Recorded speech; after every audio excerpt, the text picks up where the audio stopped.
녹내장과 백내장에 대해서 녹내장과 백내장은 어떻게 다른 건가요? 진료실에서 가장 많이 듣는 질문 중에 하나입니다. 백내장이라는 속에 있는 수정체라는 구조물이 하얗게 변하는 것을 뜻합니다. 그래서 진단명도 흰 백자를 써서 백내장입니다. 이렇게 백내장 생기는 원인은 무수히 많습니다. 그 중에서 가장 흔한 것은 나이에 따른 변화입니다. 그리고 위에 염증 반응이나 외상, 약물 등도 원인이 되고, 녹내장 수술을 받게 되는 경우에 수술 자체에 의한 자극, 염증, 그리고 수술 후에 사용하는 약물의 영향으로 백내장이 더 빨리 진행이 됩니다. 현재까지 알려진 바로는 한 번 백내장이 생긴 수정체를 원래 상태로 돌리는 것은 거의 불가능합니다. 그렇기 때문에 백내장의 가장 효과적인 치료는 백내장이 생긴 수정체를 제거하고 인공수정체로 바꾸는 수술입니다. 일부 안약들이 백내장의 진행을 늦추는 효과가 있는 것을 알려지고 있지만은 궁극적인 치료가 백내장의 다양한 모습은 이렇게 하얗게 낀다는 거죠. 백내장, 가장 널리 시술되는 백내장 수술은 초음파, 유화술 등등 후낭 삽입술, 또 인공수정체 이런 게 있네요. 수술 후에는 일정 기간 약물 치료가 필요하고 이렇게 흘려서 제거해내고 이렇게 기를 가지고 그냥 누리다가 끌고 넣네요. 백내장 수술 장면. 기계를 눈을 갖다 그냥 하는구나. 백내장 수술 후에 발생한 후발 백내장의 모습이라. 후발 백내장? 레이저를 이용해서 후발 백내장을 제거한 모습이라. 백내장 수술 관련해서 비교적 흔하게 접할 수 있는 합병증이 후발 백내장입니다. 후발 백내장은 말 그대로 백내장 수술 후에 생긴 백내장이라는 뜻이다. 그래서 백내장 수술 후에 처음에는 잘 보이다가 서서히 다시 시력이 저하가 된다면 후발 백내장의 가능성을 고려해야 됩니다. 녹내장은 좋아지는 병이 아니다 보니 꾸준히 진료를 받아야 하고, 그러다 보면 시간이 흐르면서 녹내장이 있는 눈에 백내장이 생기거나 심해지는 경우도 많습니다. 백내장 수술이 필요한 상황이라 백내장 수술을 받는 것이 좋을 것 같습니다. 이야기하면 많은 경우에 녹내장이 있어도 백내장 수술할 수 있어요? 라고 물어봅니다. 녹내장이 있다고 백내장 수술을 못하는 것이 아닙니다. 안과 의사마다 생각이 다르겠지만 많은 안과 의사가 녹내장이 있으면 오히려 백내장 수술을 조금 더 일찍 하는 것이 좋다고 생각합니다. 이유는 다음과 같습니다. 녹내장이 있는 눈에서 백내장 수술이 미치는 영향은 녹내장 때문에 흐리게 보이는 증상과 백내장 때문에 불편한 증상이 모두 있는 경우, 혹시나 나중에 녹내장의 수술이 필요한 경우 백내장 수술이 미리 되어 있으면 수술할 때 더 유리한 점이 있다. 녹내장은 어떻게 진단하나요? 녹내장 검사의 기본 개념은 녹내장은 높은 안압과 그 외의 추가 요인들 때문에 시신경이 점점 약해지면서 시야가 좁아지는 병입니다. 안압 측정을 이렇게 보는군요. 안압 측정 등등 항관 검사, 시력 검사. 시력이란 말 그대로 일정한 크기의 간격을 가지는 시표를 말하고, 시력은 전신적인 몸 상태에 의해서도 영향을 받을 수가 있습니다. 세극 등 현미 검사, 안과에서 가장 기본이 되는 검사입니다. 안압 측정 검사하는 모습. 녹내장의 발생과 진행에 가장 중요한 영향을 주는 것이 안압이기 때문에 안압의 측정이 중요합니다. 안압이라. 혈압 때문에 다양한 안압 측정 기구가 소개되고 있습니다. 과학기술이 발달하면서 여러가지 새로운 안압 측정 장비들이 소개되고 있습니다. 안압은 계속 미세하게 변하는 값이기 때문에 한 시점만 측정하는 것보다도 연속적으로 측정하면 더 많은 정보를 얻을 수 있습니다. 따라서 개발된 것이 안압을 감지할 수 있는 센서가 부착된 콘택트 렌즈입니다. 안압을 각막 두께 측정, 녹내장의 진단에 각막 두께에도 중요한 정보를 제공합니다. 각막의 두께를 측정하는 이유는 크게 두 가지로 나누어서 생각할 수 있습니다. 각막 두께. 예. 그래서 각막 두께를 이용한 안압 측정체의 보정을 어떻게 하면 좋을까요? 여러 가지 공식이 나와 있지만은 아직 이 공식이 표준이라고 정해진 것은 없습니다. 각막의 성질이 눈 전체의 성질을 대변한다는 주장도 있습니다. 예를 들어서 각막이 얇고 약한 눈은 시신경 조위 구조물도 얇거나 약할 것이라는 가설입니다. 전방각형 검사, 여러가지 종류의 렌즈를 이용해서 전방각의 구조물을 관찰하는 검사로 이렇게 검사를 할 수 있다. 시신경 유두 검사, 시신경 유두를 관찰하는 방법입니다. 여러 가지가 있습니다. 그 중에서 가장 기본적인 방법은 검사자가 세미 등 현미 눈을 검사하면서 눈앞에 렌즈를 대고 시신경 유두를 직접 들여다보는 방법입니다.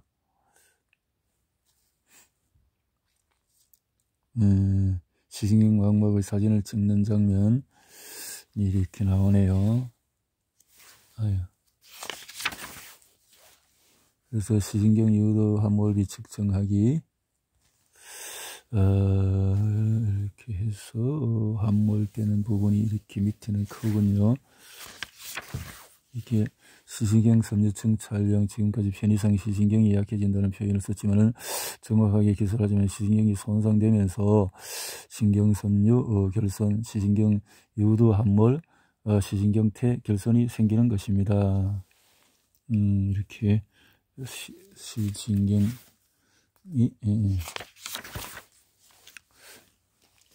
빛간섭 단층 촬영이다. 빛간섭 단층 촬영 이렇게 예. 빛간섭 단층 촬영으로 검사한 녹내장의 모습이라.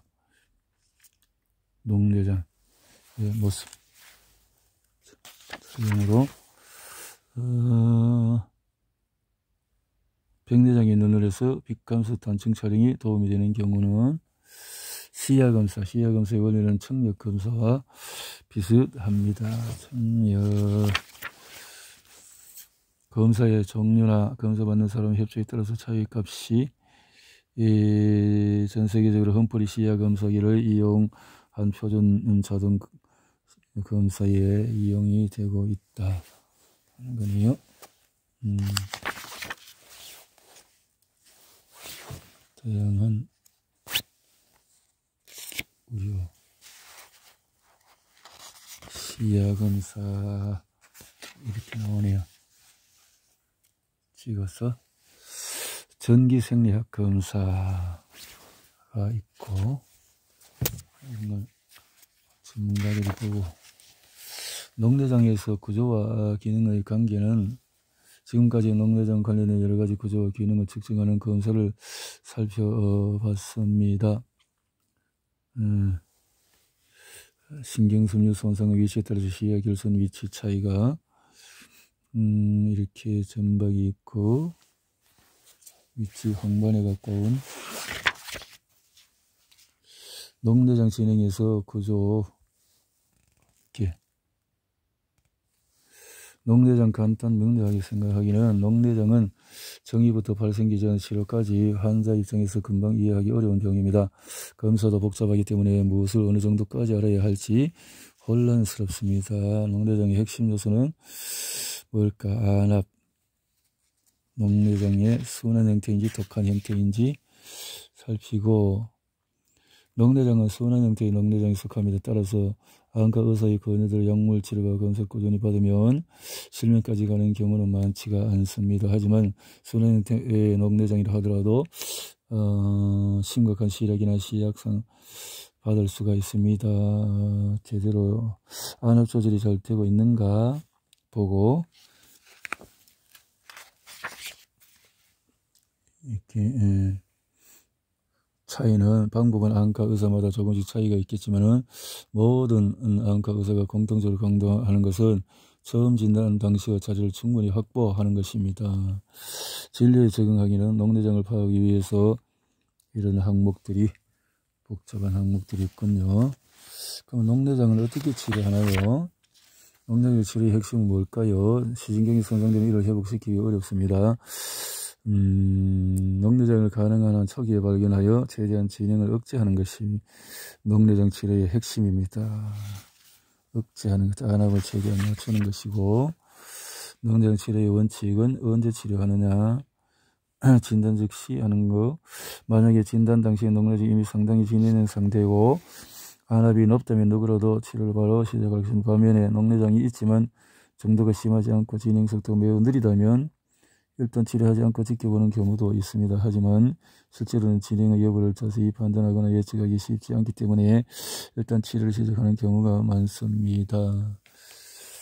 이렇게 반대로 녹내장 진행이 빠르지 않고 환자가 나이가 많은 경우에는 약물 치료 자체가 주는 스트레스와 부작용의 가능성을 고려해서 치료 없이 지켜보는 경우도 있습니다. 그렇지. 녹내장의 진행과 관련된 위험 요인들은 시진경 유도 주위에 출혈이 있는 경우, 또 함몰이 큰 경우, 안압이 높은 경우, 안압의 변동이 큰 경우, 또 녹내장 가족력이 있는 경우, 근시가 있는 경우, 혈액순환과 관련이 질환이 있는 경우, 고혈압이나 당뇨가 있는 경우, 이런 것일 때 주의를 해야 될 부분들이다 말이죠. 일상 치료가 시기가 약물 치료의 원칙은 녹내장 치료를 결정하고 나면 어떤 방법으로 치료할 것인가를 생각을 해야 합니다. 약물 치료를 가장 먼저 시도하기 때문에 어떤 약물을 할 것인가. 약은 다양한 종류가 있기 때문에 여러 약물 중에서 환자에게 최대 효과를 내면서 최소의 부작용을 주는 약물을 찾아내는 과정이 필요합니다. 약물 효과를 판단하는 과정 중에서 하나가 단안 치료입니다. 이는 양안의 녹내장 치료를 목표로 하고 있는 경우 먼저 한쪽 눈에만 약을 일정 기간 재만해보고 비교해보는 것이다. 비교. 단안 치료를 굳이 하지 않아도 약물의 효과를 판단하는데 큰 문제가 없다는 연구도 있고, 이상적인 경우는 최소한의 약물, 최소한의 부작용으로 최대한의 효과를 얻는 것입니다. 자, 아무리 좋은 약을 처방하더라도 환자 스스로 올바르게 처방을 하지 않는다면 치료의 효과가 떨어지게 됩니다. 좋아도 그렇겠죠. 잊어버려서 불편해서 등등 해서 넣어도 뭐 가시적인 변화가 없어서 등등 이런 안약 처방의 올바른 방법은 손을 씻고 이렇게 해서 안약을 넣는다 말이죠.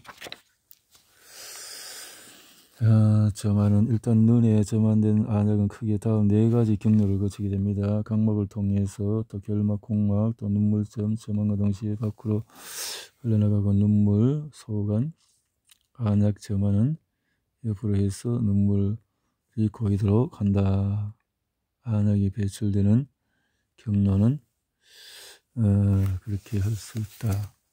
암을 점안하고 나면 약물의 효과를 높이고 부작용 가능성을 위해서 눈을 감고 눈과 코 사이를 5분 정도 눌러줍니다. 대부분의 녹내장 약물이 이름이 익숙한 한글이 아니라 환자가 자신이 사용하고 있는 약의 이름도 모르는 경우가 많습니다. 다행히 안약은 용기의 모양이나 뚜껑의 색이 다양하기 때문에 최소한 자신이 사용하고 있는 안약의 모양, 뚜껑 색 이런 것을 보고 핸드폰으로 사용 중인 약이나 처방전을 찍어 두는 것도 좋은 방법입니다. 용법대로 하는 것이 좋습니다.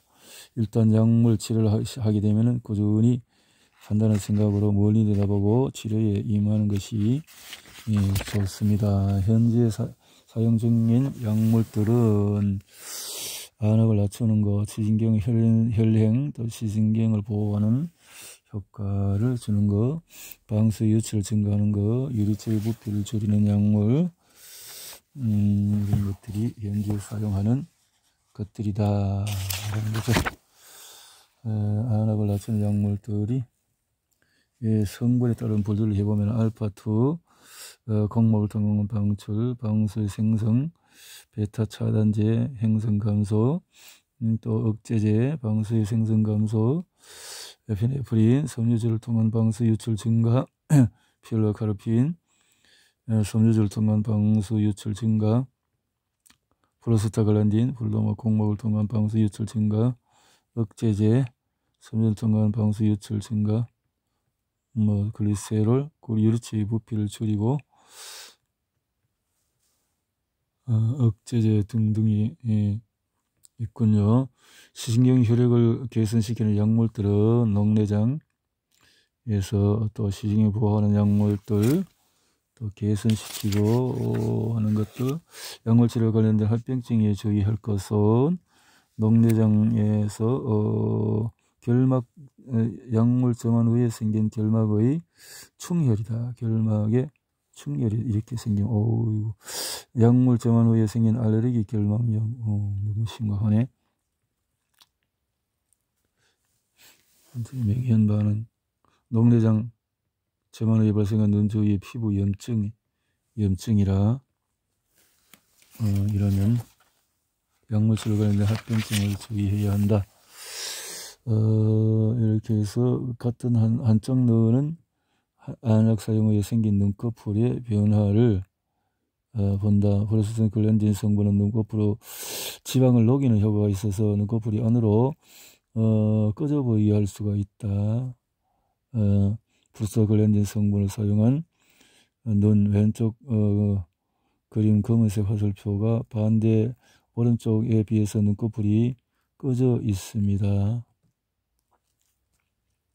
쑥 들어가서 아파 보이기 이어서 싫다고 하는 경우도 있고, 프로스타글란딘 성분의 약물은 눈과 주위 피부에 색소 침착을 유발할 수가 있다. 그 외에도 녹내장 약물들은 각막의 상피나 내피에 영향을 주기도 하고 여러 가지 합병증을 유발할 수 있다고 알려져 있습니다. 항반 부종, 포도막염, 이러한 부작용이 생길지 안 생길지 미리 알 수 있다면 좋겠지만 아직은 그것은 미리 알 수 있는 방법이 없습니다. 녹내장 약물 사용 후에 각막 표면에 상처가 생긴 모습들이 이렇게 있군요. 부작용들이 미리 그것을 어떨지 사람에 따라 다르겠네. 전신적인 거, 심장병 또 심부전 폐질환을 가진 사람에게 녹내장 약물을 처방할 때는 합병증의 발생 가능성을 언제나 고려하게 된다. 알파2 작용제도 전신적인 부작용을 유발할 수 있습니다. 안약과 달리 먹는 약물, 억제제나 주사제의 경우에 전신적인 합병증의 가능성이 더 높아집니다. 잘못하면은 빈혈이나 스티브슨 증후군 같은 심각한 합병증을 유발하기도 합니다. 심각하네요. 그것은 그렇게 되면은